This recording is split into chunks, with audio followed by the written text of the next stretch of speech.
Through COVID, we learned that there are invisible strings that are connecting all of us. And when we are infected with the virus, it's something that that is spreading through our social networks and the way how they are created. And it doesn't matter if you are rich, if your family living next door is poor, then the system is weak. And this invisible design that we are not taking under consideration, but that is there as a part of our natural habitat, is actually something what we need to address. We started the Terme Art program to work with artists to address questions of architecture already in 2017, because we saw that artists actually understand a much more complex reality than often architects and designers. And when they work together, then magic can happen. Magic that is now represented here on the stage, and I'm extremely thankful for you all to be here. For the panel from Breaking Bauhaus, this was the panel we just finalized, to Growing Gaia, this is the panel that we are starting right now. James Lovelock and Lynn Margulis said that the environment and the atmosphere of the planet is not just our environment, it's not just something that makes life possible. It's the life itself. We are connected through life, and when you zoom out of the planet, then we see the planet as a cohabitat, as a symbiosis, as something that we can describe as a living organism.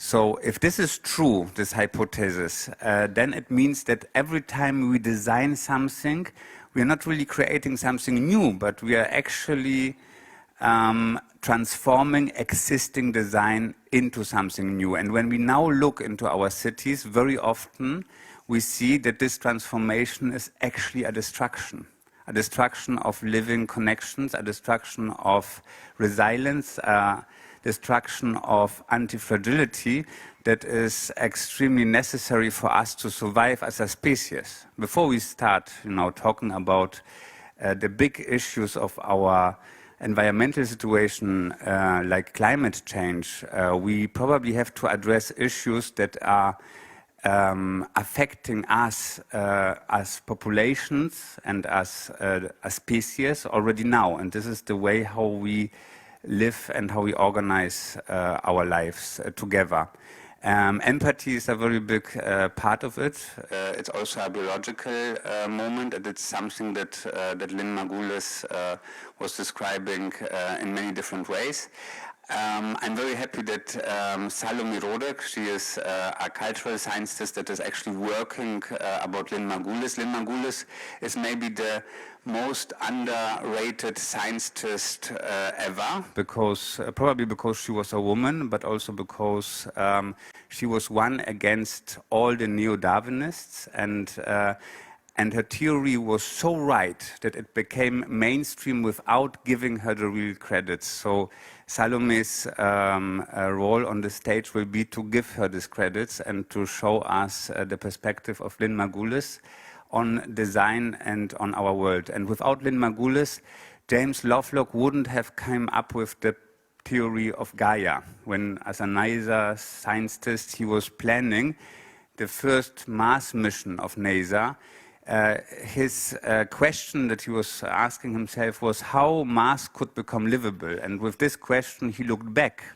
Going already in his thoughts to Mars, he looked back on the planet Earth, and he asked himself this question. And then he saw that the planet probably is much more than just our environment. It's probably a living organism. And Hans Ulrich, that did the interview with James Lovelock that we will bring back here on the screens, is with us now. And I'm very thankful to you, Hans Ulrich, that you are the mentor of our program, and that you are now here continuing what we started with the session of Breaking Bauhaus. And I would like to give the word to you so you can introduce the other panelists on this panel, and then start with a keynote to guide us into this session of Growing Gaia. Thank you very much, and thank you everybody for being here.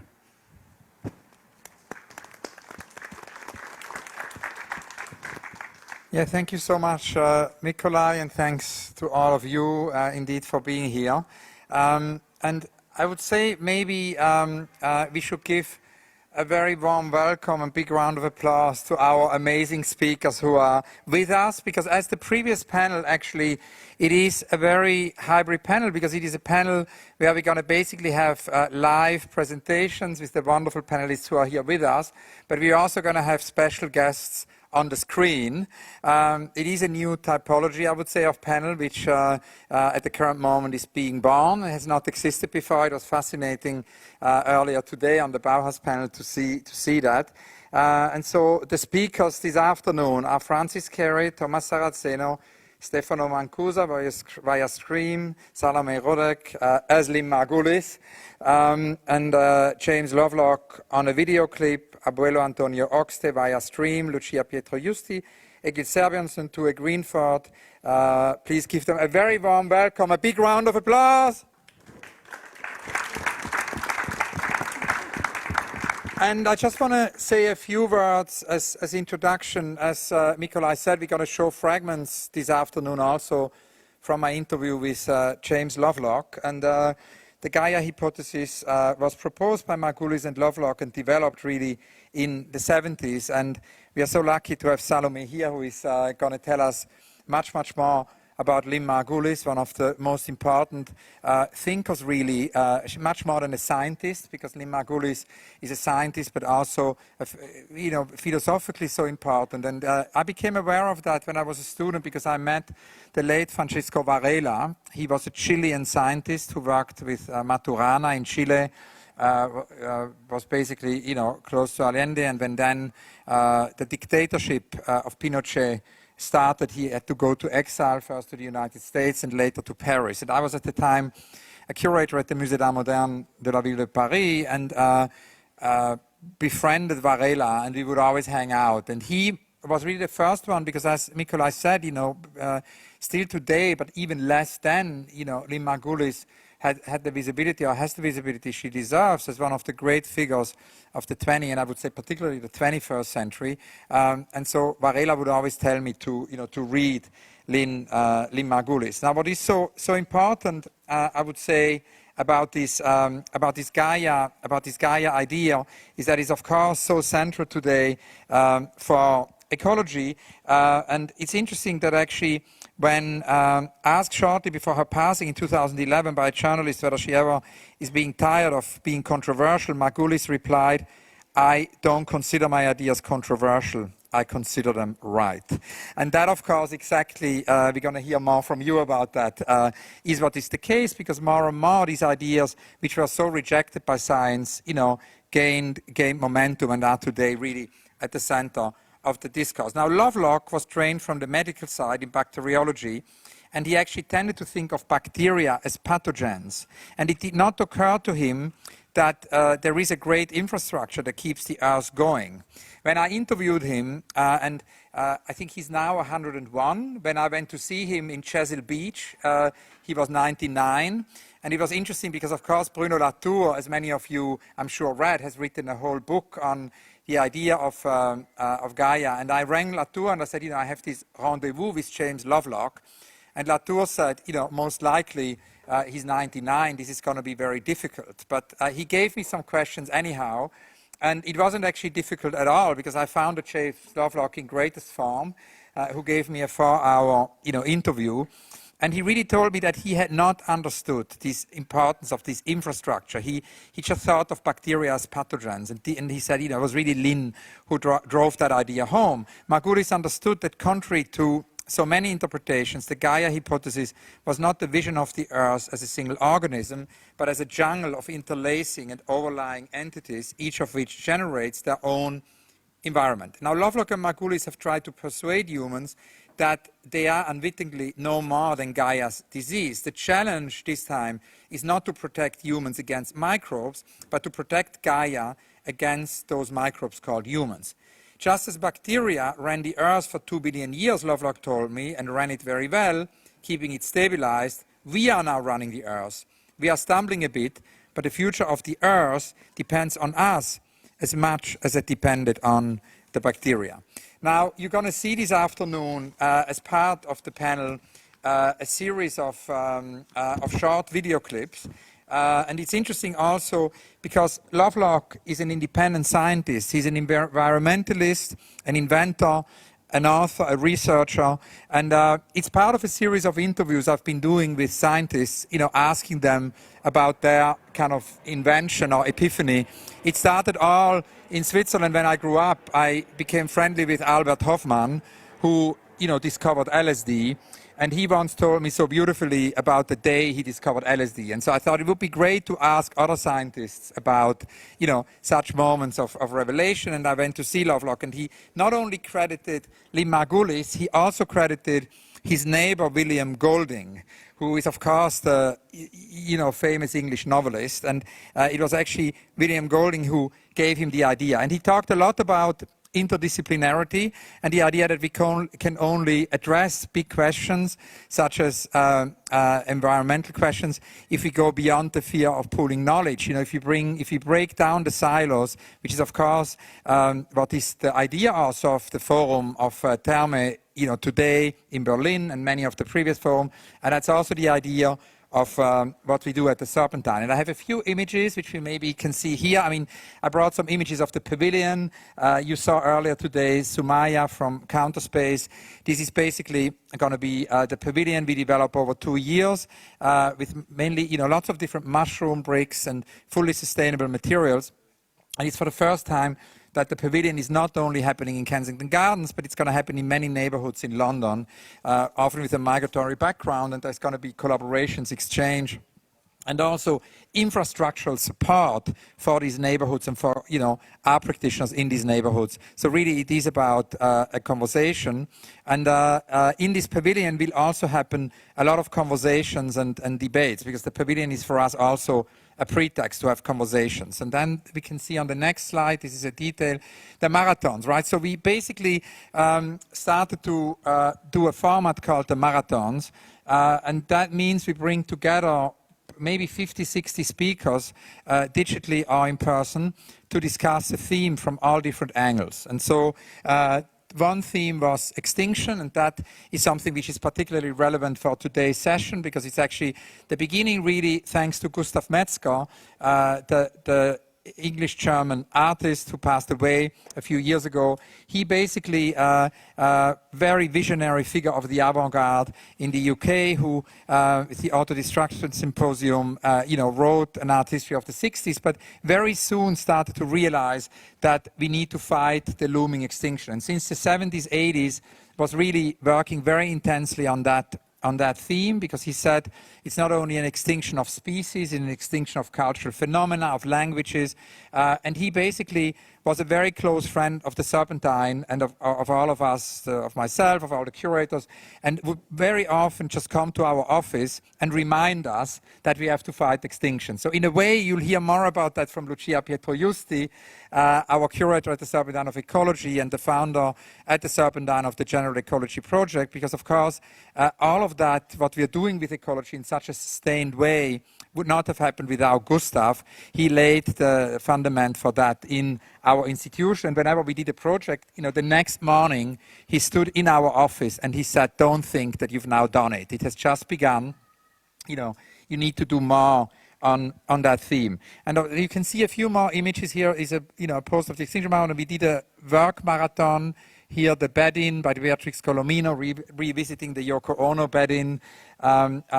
We talked there, about the future of work and the notion of, particularly relevant now during this crisis, this COVID crisis, the question of general basic income. And we collaborated with the late Bernard Stiegler, who actually very sadly passed away this summer. So I want to somehow dedicate this short speech, to his memory.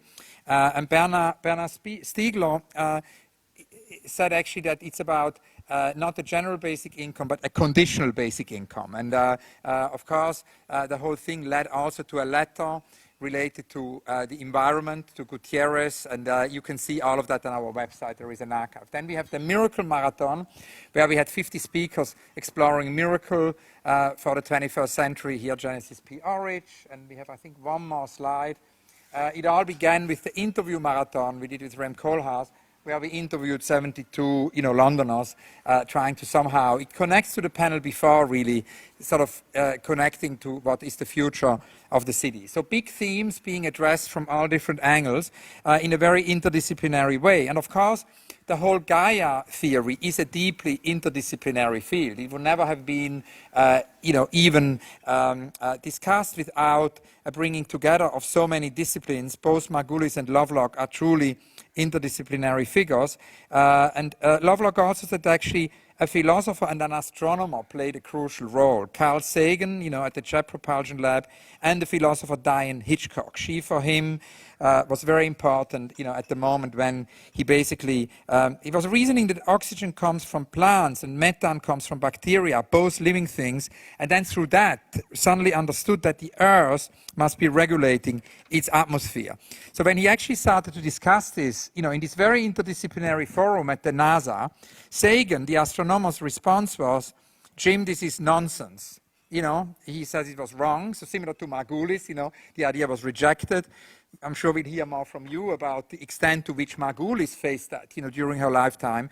And he said it's wrong because we cannot think that the Earth can regulate itself because astronomical objects don't do that. But then Sagan suddenly changed his mind. He said, hold on a minute, there is one thing that's been puzzling us astronomers, and that's the cool sun problem. At the Earth's birth, the sun was 30% cooler than it's now. So why aren't we boiling? And so that is a really important beginning point, of this epiphany, because he brought Lovelock to the realization that if the animal and the plant life regulate the CO2, they can control the temperature.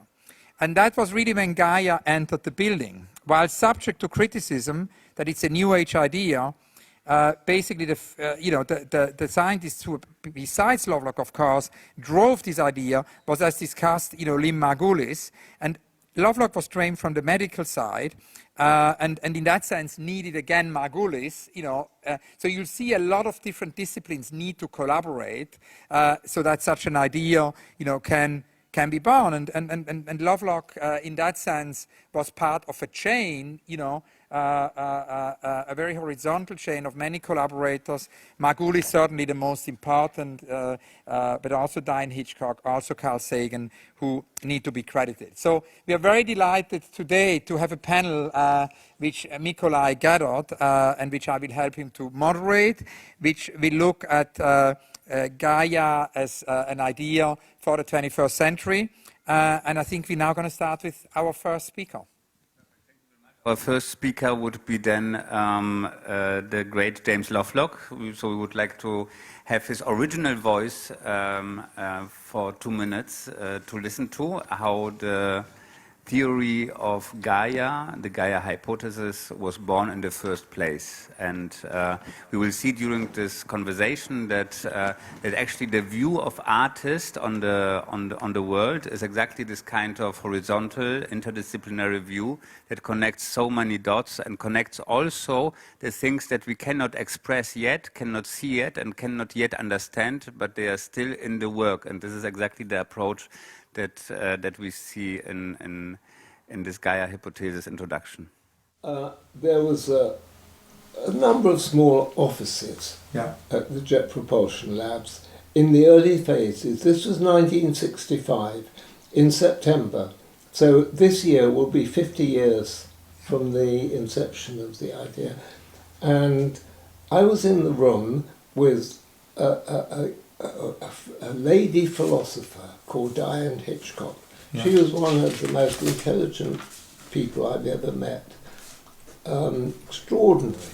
To give you an idea how good she was, she'd done no science at all, but she was employed by NASA to look at the logical consistency of the experiments that were being sent to Mars to see if they were wasting money. And it was a very good thing. And she went around and talked to everybody, and of course she came and talked to me. And she very much liked the negentropy type of experiment. She thought that was a practical, sensible way of going about it. But anyway, that's beside the point. I was sitting in this room with her and with Carl Sagan. You've heard of him, the astronomer. And because I shared the office with Carl, That was our office there. And we talked a lot whenever I got a chance.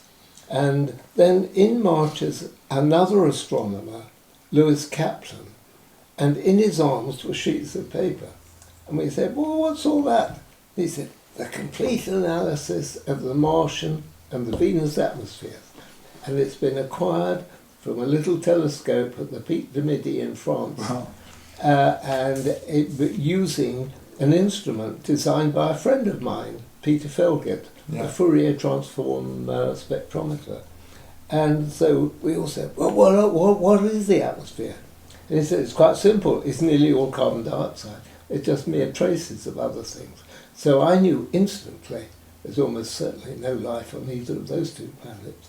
And that suddenly made me think, well, what about the Earth? How has it got so different an atmosphere from its two sister planets? And then it came into my mind, just a flash of enlightenment, I call it, that, well, it must be regulating the atmosphere. And then I thought, almost instantly again, but where do the gases come from? Well, we knew that oxygen comes from the plants, and methane, which it reacts with, comes from the bacteria. Well, those are two living things. And Carl Sagan's remark at first was, oh, Jim, it's nonsense to think that the Earth can regulate itself. I mean, astronomical objects don't do that. He was dismissive. But then he said, but hold it a minute. He said, there's one thing that's puzzled us astronomers, and that is the cool sun problem. Yeah. Well, at its birth, the sun was 30% cooler, or rather, the Earth's birth, 30% cooler than it is now. So why aren't we boiling? But it seems to have kept the same temperature all throughout history.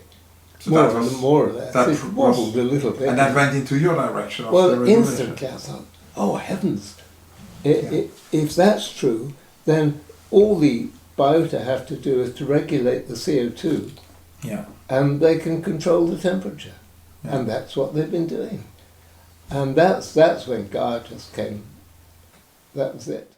Thank you very much. So this is a moment of epiphany that was recreated here through his speech, but also a moment of complexity and the difference between a design that is life and a design that is cutting through life and living basically death behind. And I would just ask the first question to Thomas Saraceno, that is working with life, working with living organisms, working with an architecture that is created through spiders, for example. And the question is just jumping into the water, into the cold water. Can we learn from spiders how to create an environment? Yes, I think so.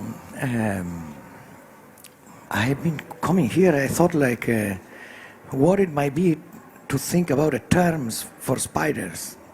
Which temperature of the water might like it, right? Well, actually, there are some spiders who live under the water in a bubble of air, and they just go down. It's kind of a diving bell. They go up to the surface. They don't have length like a fishes. They really need to go up, pick up a little bit of air, then bring it down, and then all the time they kind of augment or refresh the air bubble under the water. This means in evolutionary terms they didn't make it, let's say, to the atmosphere as we might think. Now, one thing that always for me is struggling, because when we kind of keep thinking is about the spider, and I'm kind of, as a provocation, always kind of try to kind of revise the taxonomy of how we separate the different. And we have to review the name kingdom also. And in this case, we kind of have a new coupling, because usually it's a spider and then there's a spider web. And the way how we name it is spider/web.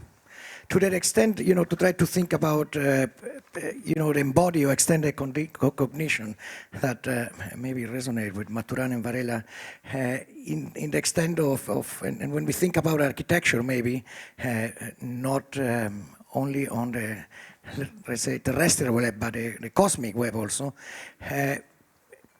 Somehow this separation, this obsession, somehow to look at the animal without the context where it lives, right? And this, I mean, in that extent, I think so. hopefully he could help us, the web to rethink, this socio-political kind of program on trying to think about the way how we relate with certain animals, right? And the idea of domestication and that spiders somehow they live with us, no? Or rather opposite, I will say, we live with the spider, no? When we think a little bit about how long they have been on the planet, they have been the one who weave webs since 380 million years on this planet Earth. While humans, as Mancuso might said also, hopefully he'll come up, have lived on this planet only 310,000 years. This means a third of a million, while spiders 380 million. Now, biology said that usually you have to know, to live in a place, you might have lived at least 2 million years. I mean, if you compare now humans, we are only on 310,000. There's a long way yet to go. I mean, when we think about, is a little bit what maybe Boaventura derived from the indigenous culture, the global south, is like is this idea of we have to learn to live with them to a certain extent, right? And try to, as we said, change our habit and not change the climate. Now, when it comes just only to pick up a little bit, and I don't want to get it so long, but when Hans was talking about James and the disruption of humans, I think so we have to be very careful of the inequalities that we are living today in the world. And this, I mean, they are not all humans equally access on the possibility to think about the Anthropocene, which I think so the better term is the capital scene, right? And this, I mean, there is a huge inequality in relationship about thinking as human as or destructive or guardian of a certain possibility to co-inhabit this planet. As much as, the more biodiversity on this planet Earth today, you find it where also human inhabit. Has the possibility, is the equatorial forest, and there live humans, but there are certain part of humanity which I think so is really well entangled with other form of lives. I mean, when we said like, and they're not disrupting the form of lives, what maybe we think we could survive together with other species. And I mean, there is this huge moment that we have to be, I think so, together on try to think about is 1% or the 30%, some said, in relationship of the carbon emission that we are releasing up there, and how this pandemic maybe hopefully will help us to live together, right? Remember the spiders live in your house, or rather we live in the house of the spiders, right? It's always, we have to make this exercise or change the perspective with whom we live, right? And share the houses. And to that extent, there is a huge arachnophobia. We are phobic about certain things which bring a lot of distraction, right? Up to 6.2% of the whole population of planet Earth are phobics of spiders. And this drives a lot of, fears. And that fears drive extinction. Because there is no reason, basically, of being afraid of spiders. They very, very, very rarely kill you. But there is a whole culture that is built around that it make a business, like the fake news, that somebody earn money to tell fake news, and it's fake that the spiders will kill you, and there is any phobia, there is no any reason. But there's a business, there is a culture. I mean, 30% of people who go to see Spider-Man, which I think so we should maybe find a more gender equal relation with the spider, also, the capacity, they change their habit, and they're much less keen to become arachnophobic. This, I mean, but mostly the whole culture around spiders is about terror movies, horror, that we're gonna eat and conquer the earth, and so that. This, I mean, is a lot with the narrative. No, I went too far off. Oh, you want to hear one more thing and then I finish my thing? I don't know. Yes, absolutely. Yeah. Then I will pass by the microphone to, there are two persons here, we work, he's Lars and Sarah, and there is a very beautiful thing that I've been working with Peter Jäger. He's a man who have named 400 spiders. right? And there's like big troubles about naming. I'm proposing to revision all the taxonomy of how spiders have been named and try to see how names somehow change a lot our capacity of survive or not. Sarah Kirchner, could you read that? It's really like only a sentence only. Thank you. So this is a text from Peter Jaeger, sent to Thomas. It's just a short reflection on names and how to rethink these names in history. So considering the names of stars, streets, sports teams, and even insects, we have the opportunity to rethink the reverberations of colonial histories.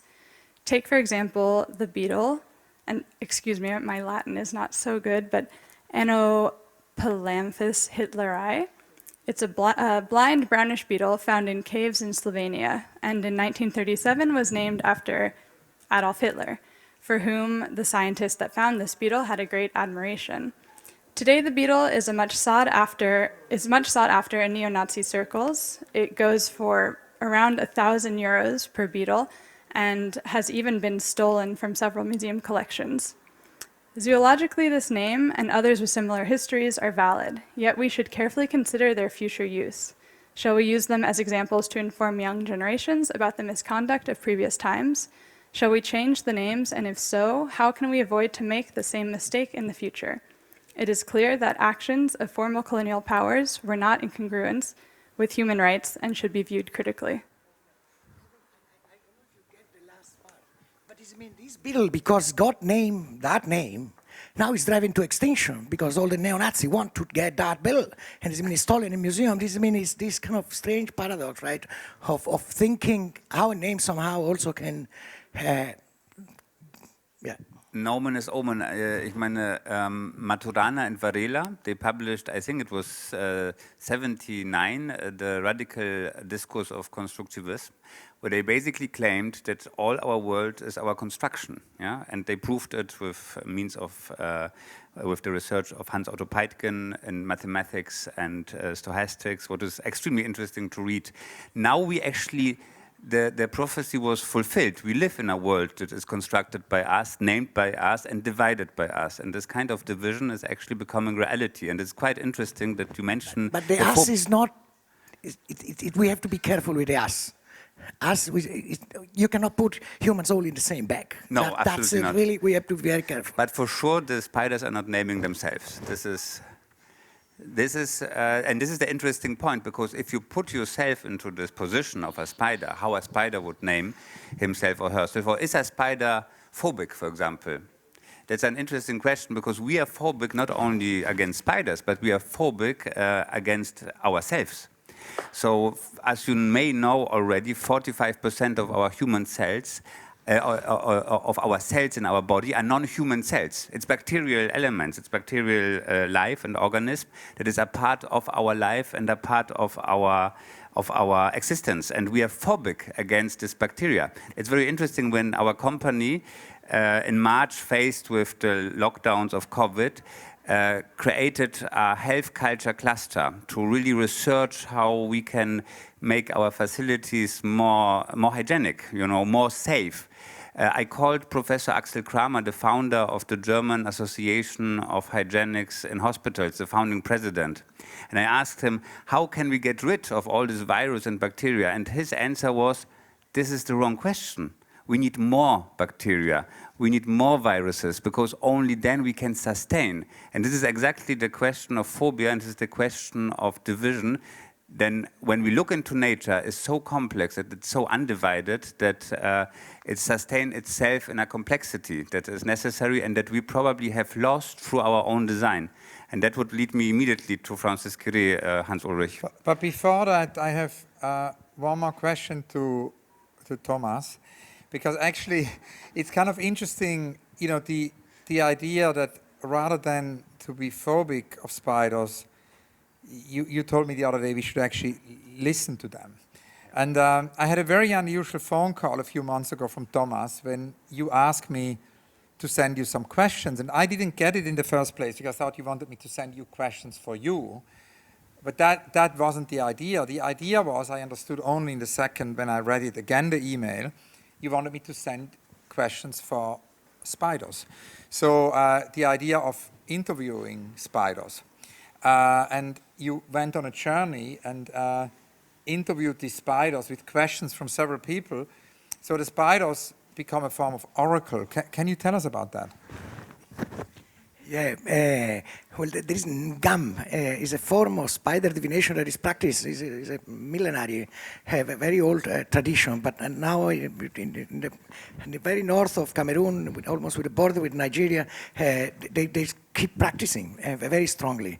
And then they have an agency which is very, very strong also in the sense of if the spider, let's say, it kind of helped to organize the village, even the juridical system. In the case that if the spider, 7 spiders answer in a consecutive way that somebody have been guilty of something, this person will go to jail. I mean, this kind of reverse political agency that somehow in the mass extinction and with what we are facing, I think so when Hans said and Gustav Mexer, somehow give the agency to the spider that are the court and the judge that somehow can make us, some of us, guilty to that extent. But now you got lost. Well, good news. This means Hans sent a question, and many other Vinciers de Prez also sent another question. Emma, I don't know if she's here. Emma Enderpley. Emma, no. And I think so. Emma asked who will be the next president of the United States. And I have a very good news. And then we asked this to the spider. Will be the current president, will be another. And the spider said for 2 times consecutive, the current president will not be reelected. Does it mean at least oracle-wise from Cameroon we got good news, at least from that extent. But it was a very, it was very, very difficult because when we start to work there and with the diviner, you cannot ask not a real question. They don't have this idea of fiction.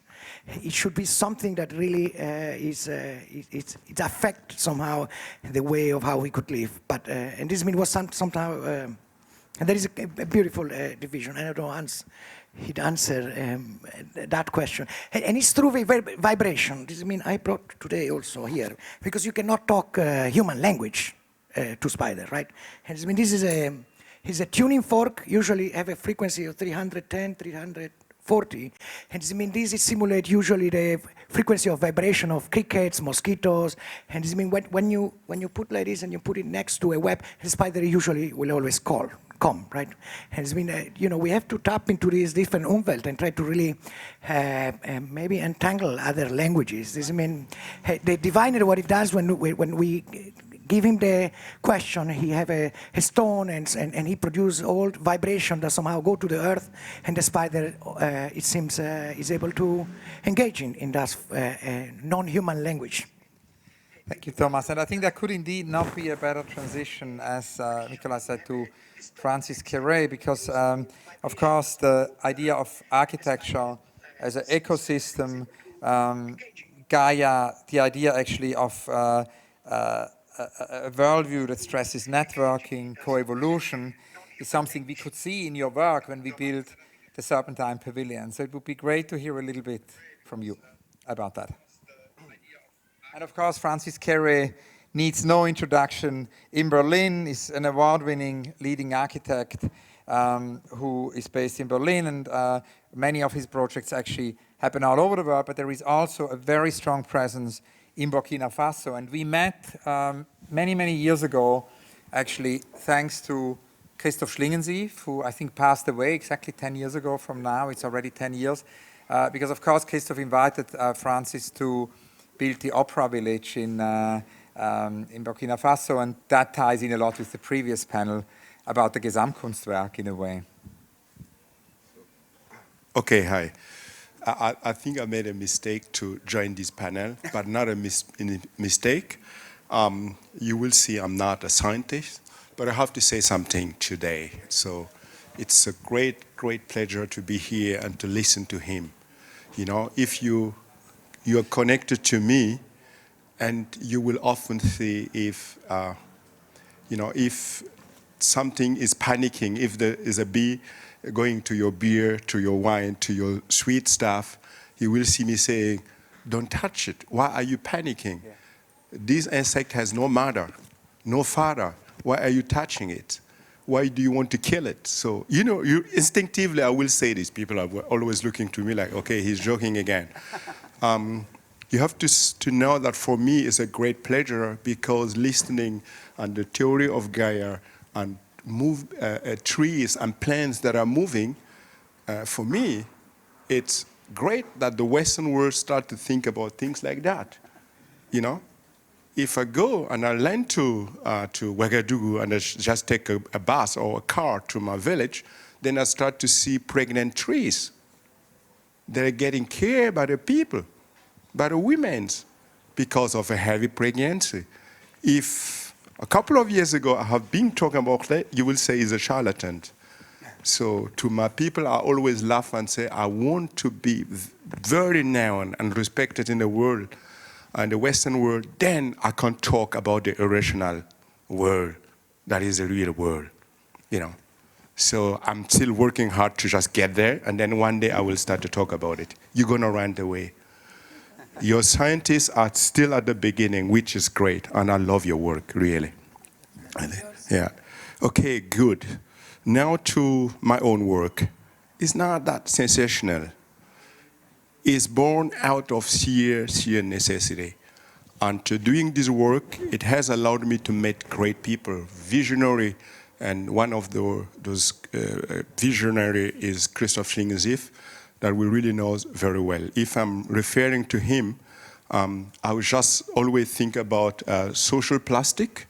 If you want to create structure that people feel taking ownership of it, feel it is ours, then you have to get everyone be involved.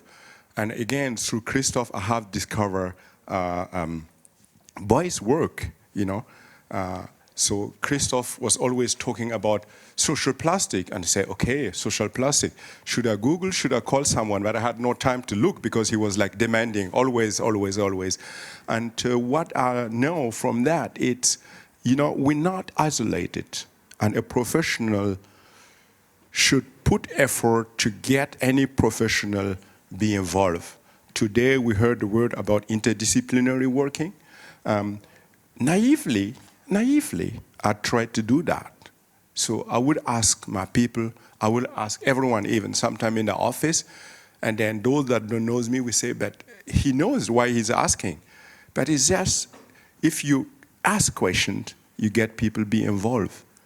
And I tell you, you're gonna learn a lot. And that is the basement of my work, and somehow, And so, okay, today we have crisis. We have people moving to the West. No one is really asking the reason why, So they're worried about how to bring them. And if I bring them in my country, I'm going to lose the next elections. Because this is what it's about. You're not winning elections if you give home to these people. What I'm, as a planner, would say, like, if you keep dealing the same way we do with nature, you're destroying home of people. And so these people would have to move. And I think that is a big concern. That's why I think we have to have a holistic approach to things. And I'm so grateful that I was able to do that. We hesitated a lot to join you guys, because I was saying you will sit again with no preparation. You haven't had the chance to talk to your friend Hans, or to call Nikolai and say, hey guys, what do you want me to say? Do you want me to show pictures? Happily, in my case, with the corona, and every corona is also part of it. And I like this way to say we need more bacteria. It's like, it's something that is a wake-up call that I think, and we have to consider life as a holistic thing, and the way we build as something that is fundamental to our survival. Community is part of it. Natural resources are a deep part of it. If you are in a place where you have a lot of clay, use it. If you're in a place where you have wood, use it. And we had the chance to use wood in a colorful way. I remember when I was meeting Elton John, he just told me, in face of my daughter, this is by far the best pavilion I have seen. And my daughter was like, ooh, And so it's about checking and looking and seeing how I can use things. If I am in Montana, I found a dead forest. Where should I ask for wood from somewhere? Because America is powerful, it can go and take the material. I said, no, let's take a dead forest and create a pavilion. And I haven't had the chance yet to show you this pavilion. Hence, you will be surprised what it is, how you can take this material, grabs by the way, and explain to the cowboy, guys, you have power, but let's talk to the nature. Let awake a dead forest and give it a new life. And so this is the way I'm doing things, and so I'm very grateful. I'm looking forward to do more. Yeah. But it's beautiful. Thank you so much for this. And indeed, you are on the right panel, because both Nicola and I, really thought it's so relevant, in terms of also this idea of nature. And Tadao Ando said, we borrow from nature the space on which we build. And I always remember when we invited you to design the Serpentine Pavilion, the first story you really told us was the story of a tree. And it was very much about a conversation, really, with a tree, the center of this pavilion. So I wanted to ask you to tell us a little bit about, your thoughts on Tadao Ando's quote, right? To borrow from nature the space we build, but also in a way for the pavilion. That conversation with a tree, I thought, was super, super fascinating. No, I mean, the funny things that we ignore is the fact that a tree is the very first shelter that you have. Very primitive and a very important one. And everywhere where you are, you will see a tree. And my goal was to consider the tree as a gathering space.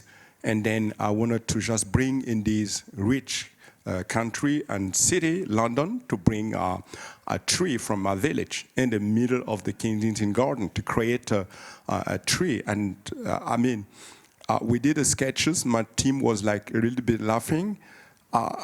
Normally, I was expecting they will say, Francis, you fail. And then I got a call when Hans started to talk about it. I said, wow, okay, we have to go, guys, we have to go to London and build a big baobab in the center of London. And it's how it happened. But I wanted the tree to be connected to water, the essential element. That's why we arrange our structure the way that it can collect water. So in terms of thinking, to grow, you need water. You need natural resources. We did it. And hence, what you don't know, the idea of tree is still growing. Now I am building a huge parliament house. It's bigger than the German Reichstag building. It's a big tree, really with the trunk in Benin. The office has been working during Corona time to make this tree happen. It was a competition. And I just told them, we African, we have to go back under the palava tree and sit and talk. Normally, if you show off with an idea like this in Africa, they will kick you out because we want to copy your way of life, the way people build here. But we don't know why people build like they do here, I grew up watching termites. They will use clay and build giant towers. And then the rain will come, it will not destroy it, and it's well ventilated. Why we don't think that way? Go and sit under the big tree and okay, they didn't kick me out. So we're building. So, yeah, I love trees. Yeah, Beautiful. yeah. I keep sleeping under trees. The first time when I got my student from Berlin to my village, they will sleep inside the compound, and I was sleeping outside. So then in the middle of night, under a tree, in the middle of the night, I heard some noises, and I wake up. And they came to say, oh, there is a big crocodile in the village. So I said, oh, nice. I put my pillow and I keep sleeping. And some came later, panic, why he's not running away. But I was already sleeping very deep. And the next day, my student just arrived and said, Francis, you don't fear a crocodile? I say, oh, okay, it's my relative. No? So, and then you will be surprised. A couple of days later, we went to a market. And then there, people just told me, Nabiga means prince. We found your crocodile. Your crocodile is here. It's like from the village, everyone knows there was a crocodile in my village. And you see how people are really connected. And then you should not fear. You should not create paranoia, you know. And so is life under a big tree. So tree brings us, thank you so much. I mean, this is so beautiful. It's like magic. It's, you talk like a shaman, actually, and probably art and architecture should play this role, should also deal with the invisible, with the emotional, and with what we cannot yet grasp. So the tree story brings me to Stefano Mancuso. Stefano Mancuso, that is the scientist that you were referring to. That is the scientist that tries to grasp the magic and to prove it. And he proved that trees are intelligent. He proved that trees are communicating with each other. He is obviously the person that inspired me personally and many of us to think into this direction. He was the one that introduced me to James Lovelock and Lynn Margulis. Then I learned that Hans Ulrich was already there many years before. And I have to say, Stefano couldn't be here today because he is meeting tomorrow morning with Pope Francis to discuss exactly these topics, because the preservation of natural resources and the empathy that we have to develop again towards nature, this is also now becoming the topic of the Pope and the Catholic Church. And having listened to how we reconnect to nature, how we can, instead of building, because building means actually destroying. Yeah, if you really think about it, building means to take something that was alive and to destroy it, and then to build out something out of it. And when we want to follow the title of this talk, Growing Gaia, it means that we not only need to preserve nature, not to destroy it, but probably we need to regrow it